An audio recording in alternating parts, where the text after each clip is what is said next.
Welcome to digital news. प्रदेश की भाजपा सरकार में कानून व्यवस्था नाम की कोई चीज नहीं बची है। हर तरफ खून खराबा मचा हुआ है। प्रदेश के मुख्यमंत्री का बुलडोजर सिर्फ गरीबों के आशियाने पर ही चलता हुआ दिखाई दे रहा है। भाजपा के बुलडोजर से बेसहारा गरीबों मजलूमों को ही रौंदा जा रहा है। प्रदेश के पूर्व मुख्यमंत्री अखिलेश यादव के निर्देश पर गुरुवार को मेहता तहसील क्षेत्र के मडौली गांव में तहसील प्रशासन एवं पुलिस प्रशासन के द्वारा कब्जा हटवाने के दौरान संदिग्ध परिस्थितियों में हुए अग्निकांड में जलकर मरी मां बेटी के परिजनों से मिलते हुए यह बात सपा नेताओं ने कही। सपा के राष्ट्रीय अध्यक्ष के निर्देश पर मृतक के घर पहुंचकर सपा के मुख्य सचेतक विधानमंडल मनोज पांडे एवं विधायक अमिताभ बाजपेयी ने पीड़ित परिवार को सांत्वना देते हुए उनकी लड़ाई लड़ने का आश्वासन दिया है। सपा नेताओं ने पीड़ित परिवार को उचित मुआवजा एवं सरकारी नौकरी, सरकारी आवास, जमीन का पट्टा तथा घटना में शामिल हर दोषी को कड़ी से कड़ी सजा एवं उक्त घटना की जांच सीबीआई से करवाए जाने की मांग की है। मेहता तहसील एवं रूरा थाना क्षेत्र के गांव मडौली में ग्राम समाज की बंजर जमीन पर किए गए अतिक्रमण को खाली करवाने के लिए एसडीएम ज्ञानेश्वर प्रसाद के नेतृत्व में पहुंची मेहता तहसील की राजस्व विभाग की टीम एवं रूरा थाना पुलिस द्वारा अतिक्रमण हटवाए जाते समय झोपड़ी में अचानक संदिग्ध परिस्थितियों में आग लगने से मां बेटी की मौत हो जाने का मामला लगातार तूल पकड़ता जा रहा है।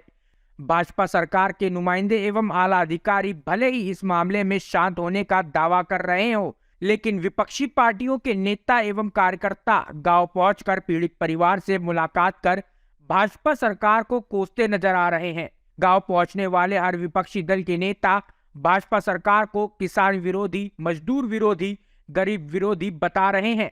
गुरुवार को सपा के मुख्य सचेतक विधानमंडल मनोज पांडे के नेतृत्व में 12 सदस्यीय प्रतिनिधिमंडल ने गांव पहुंचकर पीड़ित परिवार से मुलाकात की। मुलाकात के दौरान सपा नेताओं द्वारा मृतका नेहा दीक्षित के भाई एवं प्रमिला दीक्षित के पुत्र शिवम दीक्षित को ढांढस बंधाते हुए आश्वासन दिया गया कि सपा के राष्ट्रीय अध्यक्ष अखिलेश यादव एवं सपा का हर कार्यकर्ता उनके साथ है। समाजवादी पार्टी उनको न्याय दिलाने के लिए हर संभव प्रयास करेगी। इसके लिए उन्हें आर पार की लड़ाई क्यों न लड़नी पड़े। इस दौरान सपा के मुख्य सचेतक विधानमंडल मनोज पांडे ने केंद्र एवं प्रदेश की भाजपा सरकार पर हमला बोलते हुए कहा कि सरकार के पास अडानी जैसे लोगों को देने के लिए सरकारी भूमि है, लेकिन एक गरीब आदमी को सिर छुपाने को आशियाना बनाने के लिए भूमि नहीं है। वहीं विधायक अमिताभ बाजपेयी ने कहा कि प्रदेश में कानून व्यवस्था नाम की कोई चीज नहीं रही, अब तो रक्षक ही भक्षक बन चुके हैं। इतनी बड़ी घटना होने के बावजूद बाबा के बुलडोजर अब कहीं नजर नहीं आ रहे हैं। क्या सरकार के बुलडोजर आम आदमियों के लिए ही बने हैं? उन्हीं के घर गिरवाए जा सकते हैं। इस घटना को अंजाम देने वाले अधिकारियों कर्मचारियों के घर गिराने के लिए बाबा का बुलडोजर शायद कमजोर पड़ रहा है। देखिए, समाजवादी पार्टी के राष्ट्रीय अध्यक्ष जी ने यही निर्देश हम लोगों को दिया है कि इस घटना में जो पीड़ित परिवार है और जिस घटना से कहीं न कहीं रूबरू हुआ है पूरा परिवार, जख्मी हुआ है, उससे मिल कर के आए, उनके प्रति संवेदना पार्टी की दे करके आए, उन्हें आश्वासन दे करके आए कि उनको न्याय दिलाने की लड़ाई समाजवादी पार्टी लड़ेगी। और देखिए, निश्चित रूप से जो ये घटना घटी है, इस घटना को ना आप झुठला सकते हैं, न इस घटना को अब आप बहका सकते हैं, न इस घटना से मुंह मोड़ सकते हैं।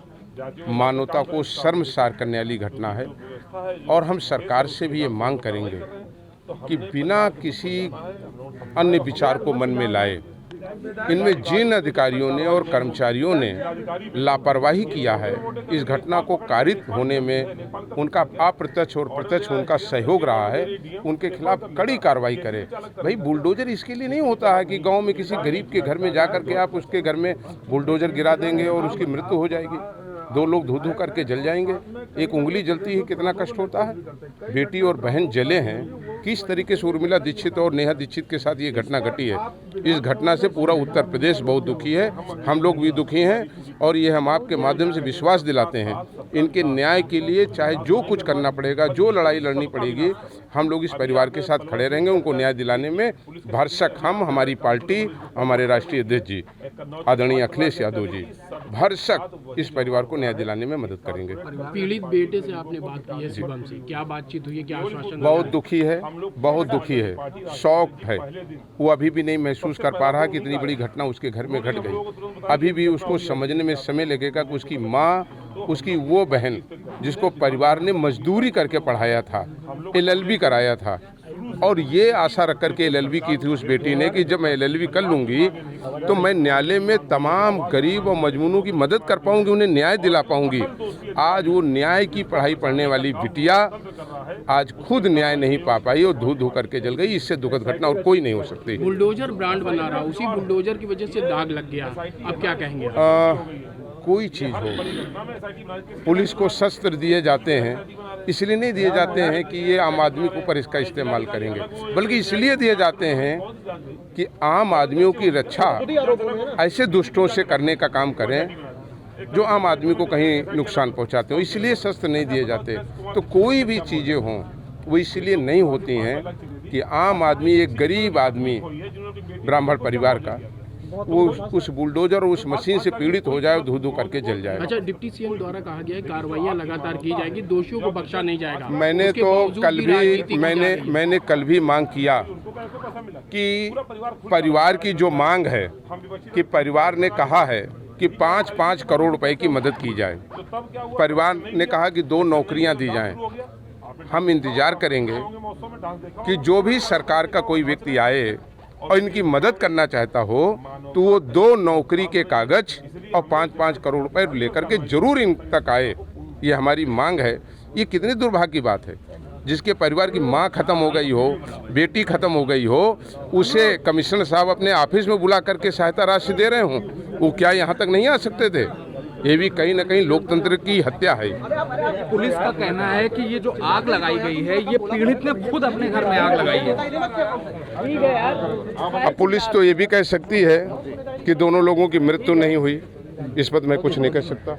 अखिलेश जी ने क्या कह के आप लोगों को भेजा यहाँ? अखिलेश जी ने शुरुआत से पहला दिन जब था, जिस दिन घटना हुई, शाम को ही जबकि वो बाहर थे, उनका फ़ोन आया और हम लोग घटना को देख ही रहे थे विजुअल, तब तक उनके विजुअल पहुंचे थे। उन्होंने तत्काल हम लोग सूचना दी। आपने देखा होगा समाजवादी पार्टी ने सबसे पहले इस विजुअल को अपने ऑफिशियल साइट पर लोड किया है और हमने उसके खिलाफ आवाज़ उठाई। सुबह होते होते उन्होंने हम लोग आदेश दे दिया था कि आप लोग वहाँ पहुँचिए, और जब तक हम लोग बाहर आके देखते हैं तो पुलिस सुबह 9 बजे से हमारे घर के बाहर छावनी बना देती है। फिर भी हम लोगों ने दबाव बनाया, हम लोग निकले हैं, फिर रास्ते में रोका है, क्योंकि अलग अलग विधायकों को अलग जगह रोक के सरकार ने अपनी तानाशाही का परिचय दिया, पर यह था कि हमें पहुंचना तो है ही।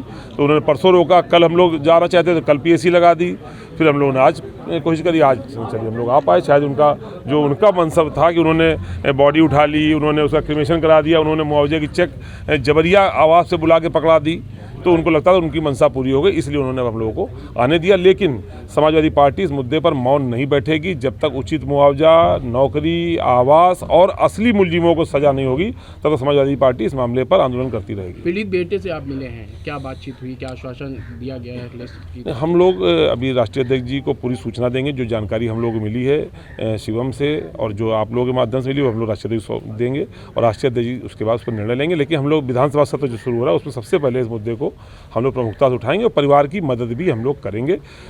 उम्मीद है कि राष्ट्रीय अध्यक्ष जी भी इस मामले में डिप्टी सीएम जी ने कहा है कि कार्रवाइयां लगातार हो रही, दोषियों को नहीं बख्शा जाएगा, लेकिन विपक्ष जबरदस्ती राजनीति कर रहा है। ब्राह्मण वो हमारे बड़े हैं, लेकिन आपने उनका वीडियो देखा होगा जो उन्होंने पोस्ट किया, 1 मिनट 59 सेकंड में वीडियो पोस्ट किया, और कुल वीडियो कितने का है? 2 मिनट 50 सेकंड का।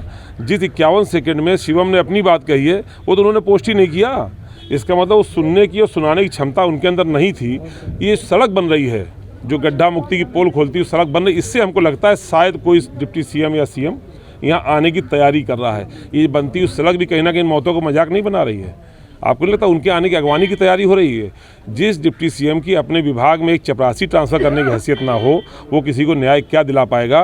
वो शाम को ताज होटल में जा करके रंगारंग कार्यक्रम का आनंद लें, इसी में उनकी सरकार चलती रहेगी। जिला प्रशासन द्वारा कहा गया जो जमीन हटाई जा रही थी अवैध अतिक्रमण के लिए, वो सरकारी जमीन थी, उस पर सरकारी जमीन, और जो अडानी को दी गई है वो जमीन किसकी थी? अभी 500 एकड़ ज़मीन कानपुर नगर में अभी अडानी को दी गई है। 1 महीने पहले की खबर है। ये ज़मीन सरकारी नहीं थी क्या? उद्योगपतियों को देंगे तो सरकारी ज़मीन नहीं है, और गरीब आदमी ने अगर बना लिया कहीं अपना जानवर बांधने की जगह तो सरकारी ज़मीन हो गई। और खाली करने का तरीका क्या होता है, कानून का राज है कि नहीं है। कहीं ज़मीन होगी, आपका मकान में कोई कब्जा करा होगा तो आप जाके सीधे गिरा देंगे, मार देंगे क्या? कानून का राज है। आप कोर्ट जाएंगे, आप मुकदमा लगाएंगे, कोर्ट में फैसला होगा, फैसला होकर के उसका अनुपालन होगा। प्रशासनिक अधिकार क्षेत्र के बाहर का ही मामला था। प्रशासन ने सिविल सपा नेताओं ने कहा कि इस मामले की पूरी जानकारी पूर्व मुख्यमंत्री अखिलेश यादव को दी जाएगी और इस मामले को विधानसभा में भी पूरे जोर शोर से उठाया जाएगा। सपा नेताओं ने इस मामले की जांच सीबीआई से करवाए जाने की मांग भी की है। इस दौरान विधायक विनोद चतुर्वेदी, विधायक प्रदीप यादव, विधायक मोहम्मद हसन रूमी, पूर्व विधायक रामप्रकाश कुशवाहा, पूर्व विधायक कमलेश चंद्र दिवाकर, पूर्व एमएलसी दीपक यादव उर्फ कल्लू, पूर्व ब्लॉक प्रमुख वेद व्यास, निराला पार्टी के विधानसभा अध्यक्ष बलवंत सिंह यादव उर्फ मुन्ना, यूथ ब्रिगेड के राष्ट्रीय महासचिव प्रवीण यादव उर्फ बंटी समेत भारी तादाद में समाजवादी पार्टी के कार्यकर्ता मौजूद रहे। मिला है, क्या बातें हुई हैं, किस तरीके के आश्वासन दिए गए? जी, बातें जो मेरे साथ बीता हुआ है मैंने उनको वही बताया है, और उन्होंने बातों को सुनने के बाद उन्होंने आश्वासन दिया हुआ है कि जो हो सकेगा समाजवादी पार्टी की तरफ से वो मेरे साथ हर संभव मदद करेंगे। जो प्रशासनिक अधिकारियों की तरफ से आश्वासन दिए जा रहे हैं या सरकार की तरफ से जो आश्वासन दिए जा रहे हैं उससे कितना संतुष्ट हैं? अभी ज़मीनी स्तर पर तो कोई कार्रवाई नहीं हुई है, क्योंकि अभी मुझे जो सुरक्षा वाली बात है, सुरक्षा ही मिली हुई है, सिर्फ जो गार्ड की बात थी। और ज़मीनी स्तर पर जो अभी बातें हुई थी कि वो पकड़े जाएंगे, सख्त कार्रवाई की जाएगी, तो अभी किसी पे कोई कार्रवाई नहीं हुई। किन किन लोगों पर कार्रवाई की मांग थी आपकी? एसडीएम, लेखपाल कानून गो और एसएचओ रूरा, और जो 10-15 पुलिस और गांव के 10-15 जो बाहुबली लोग थे उनके ऊपर। अच्छा, एक लगातार पुलिस की तरफ से बात कही जा रही है कि जो आग लगने का जो मोटो था वो आपने आग लगाई, आपके परिवार की तरफ से लगाई। जी, आपने वीडियो देखा होगा, उसमें मेरी माँ खुद ही कह रही है कि आग लगा दी, क्योंकि बाहर से मैंने खुद देखा था कि लेखपाल और गांव अनिल दीक्षित, अशोक दीक्षित और उनके पुत्र अखिल और अर्जुन दीक्षित, मनीष और विशाल दीक्षित और ब्रजेश दीक्षित और निर्मल दीक्षित, इनके द्वारा आग लगाई गई है। और उसके बाद दरवाज़ा बंद करके जेसीबी से हमें दबा के मारने का प्रयास किया गया। अभी कितनी उम्मीद दिख रही है न्याय की? अभी न्याय का मुझे तो उम्मीद दिख रही है कि शायद मुझे न्याय मिलेगा। अब आगे जो भी होता है वो जांच के बाद। क्या प्रशासनिक अधिकारी जिले स्तर के अगर आपसे मिलना चाहें तो क्या मुलाकात उनसे करेंगे जाकर? जी बिल्कुल, अगर वो मुझसे मिलना चाहेंगे तो आप मिलेंगे उनसे? जी। Hey there. Subscribe to my channel and also press this bell icon so you can get latest video notifications. And this is absolutely free.